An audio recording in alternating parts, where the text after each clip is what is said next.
आ रही है। उधमपुर में सुरक्षा बलों और आतंकियों के बीच मुठभेड़ हुई है। आतंकियों ने सुरक्षा बलों पर फायरिंग की, जिसके बाद सुरक्षा बलों ने पूरे इलाके को घेर लिया है। पुलिस और सेना का सर्च ऑपरेशन लगातार चल रहा है।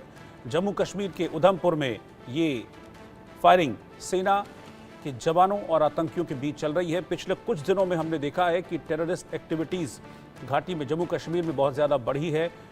कठुआ में आतंकियों ने फायरिंग की थी, जिसमें 5 जवान शहीद हुए। उससे पहले पुंछ में आतंकियों ने अटैक किया था, जिसमें एयरफोर्स का एक जवान शहीद हो गया था। और अब उधमपुर में सुरक्षा बलों और सेना के जवानों और आतंकियों के बीच फायरिंग की खबर सामने आ रही है। ये मुठभेड़ हुई है।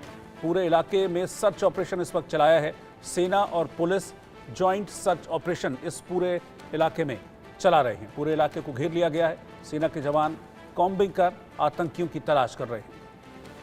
जम्मू कश्मीर के उधमपुर में आतंकियों ने एक बार फिर हिमाकत की है।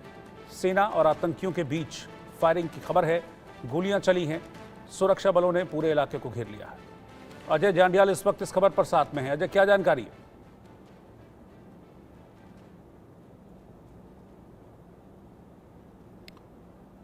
मैं अजय के पास चलूंगा, लेकिन इस बीच में आपको बता दूं कि ये खबर जम्मू कश्मीर के उधमपुर से आ रही है। इस बार आतंकियों ने उधमपुर में सेना को निशाना बनाने की कोशिश की, जहां सेना और आतंकियों के बीच मुठभेड़ हुई है। और अभी जानकारी मिल रही है कि अब आतंकियों की तलाश कर रही है। अजय जांडियाल इस वक्त जुड़ रहे हैं मेरे साथ इस खबर पर। अजय, फायरिंग हुई है सेना और आतंकियों के बीच, क्या अभी क्या सिचुएशन है? क्या अभी फायरिंग हो रही है?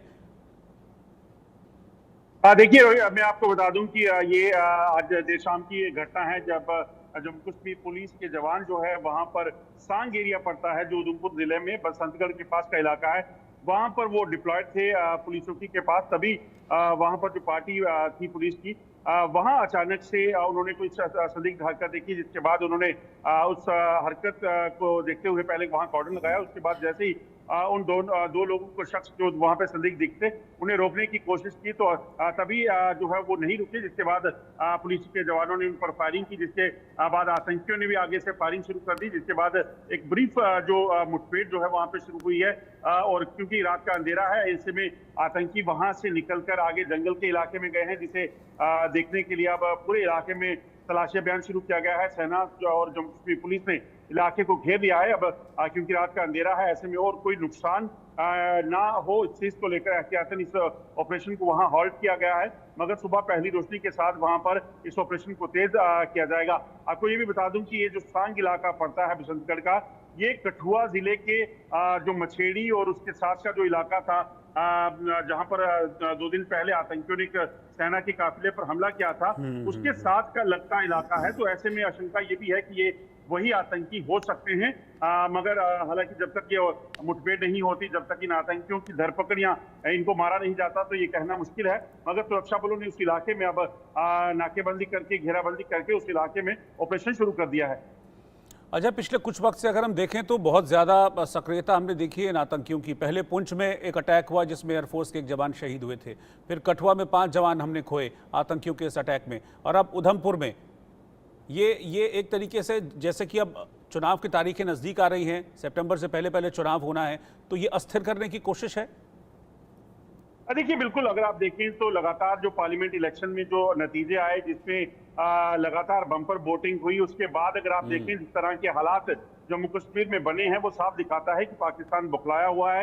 यही वजह है कि यहाँ जम्मू कश्मीर में होने वाले जो चुनाव होने हैं विधानसभा के, उसमें खलल डालने का एक प्रयास है। और उसी के चलते जो है वो इस तरह की हरकतें हुई हैं। आप देखें तो पुंछ में एक सेना की एयरफोर्स की गाड़ी पर हमला हुआ।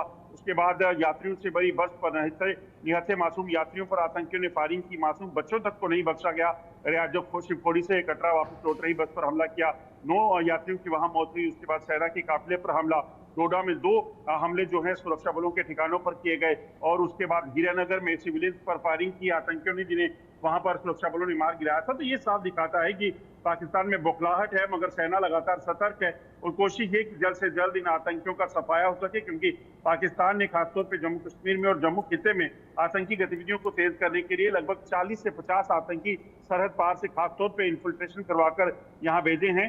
जो कि पाकिस्तानी सेना की भेष में है और पाकिस्तानी सेना जो है उन्हीं के ये ट्रेन किए हुए उन्हीं के कमांडोज जो है हो सकते हैं।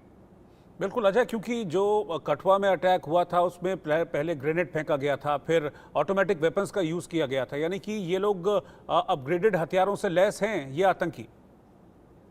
देखिए बिल्कुल जो आतंकी यहाँ पर पहले जम्मू कश्मीर में आते थे उनके पास AK-47 राइफल्स और तमाम वो पुराने किस्म के वेपन्स होते थे, मगर अगर आप अब देखें तो लगातार M4 कार्बाइन राइफल का इस्तेमाल कर रहे हैं। चाइनीज ग्रेनेड हैं, पिस्टल्स है, निरिंको की जो कि चाइनीज पिस्टल्स होती हैं, वो इन आतंकियों के पास है। स्नाइपर गन्स इनके पास है, टेलीस्कोप इनके पास हैं और तमाम अत्याधुनिक कम्युनिकेशन डिवाइसेस इनके पास हैं, जो कि कहीं ना कहीं आम तरीकों से या आम टेक्नोलॉजी से उनको ट्रेस नहीं किया जा सकता। तो ये साफ दर्शाता है कि पाकिस्तान पूरे तरीके से खड़ा है इन आतंकियों के पीछे और इनकी पाकिस्तान की सेना की मदद से, ISI की मदद से ये आतंकी जो हैं जम्मू कश्मीर में सक्रिय है और यहाँ पर आतंकी गतिविधियों को चलाने के प्रयास कर रहे हैं।